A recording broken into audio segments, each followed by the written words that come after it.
হরে কৃষ্ণ। গঙ্গা স্নানের জন্য রওনা হলাম পঞ্চবেণীর ঘাট। প্রথমে রয়েছে আমার মা। এক জায়গায় আমরা এখন একটু দাঁড়ালাম, দাঁড়িয়ে একটু রেস্ট নিচ্ছি। গাড়ি অনেকক্ষণ চলাফেরা করেছে তো, তাই সবাই মিলে একটু দাঁড়িয়ে জল খাওয়া বা একটু রেস্ট নেওয়া। এবার আমার কাকার ছেলে আমার দিদির সাথে মেজদির সাথে কী যেন কথা বলছে। মেজদি হঠাৎ করে হেসে দিল।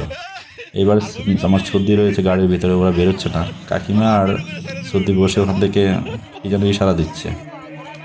তো যাই হোক, এবার বাঘনি তারা একটু বেরোলো। এদিক দিয়ে কাকা আবার মাথাটা একটু আশ্রয় নিচ্ছে। ওইদিকে আমার মা মালা জপ করছে বেরিয়ে, আশপাশটা একটু ঘুরে ফিরে দেখছে। তা আমার বাঘনিটা আবার মেজদির ছেলে, ছোট ছেলে, ওর সামনে থেকে হুট করে আসলো। এর মধ্যে আমার আবার ছোট বাঘনিটা রয়েছে, চোদ্দের মেয়ে। ও একটু কোথা থেকে যেন কল বের করে নিয়ে ওখানে সই সই করে ইয়ে করছে। আমরা এখনই বেরিয়ে যাব।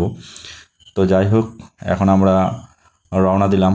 এর মধ্যে থেকে আশপাশ দেখা যাচ্ছে দুই পাশেই নবদ্বীপের গামছা, যারা পুণ্যস্নান করবে এবারে চান করার জন্য গামছা নিয়ে সবাই এখানে রওনা দিচ্ছে।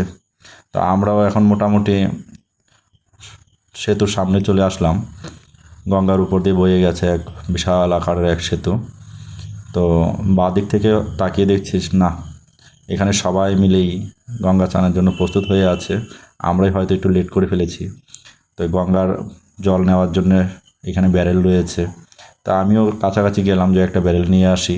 জিজ্ঞাসা করলাম ক টাকা, ও বললো 50 টাকা। তো যাই হোক, গঙ্গার জল নেব, 50 টাকা বড় কথা না।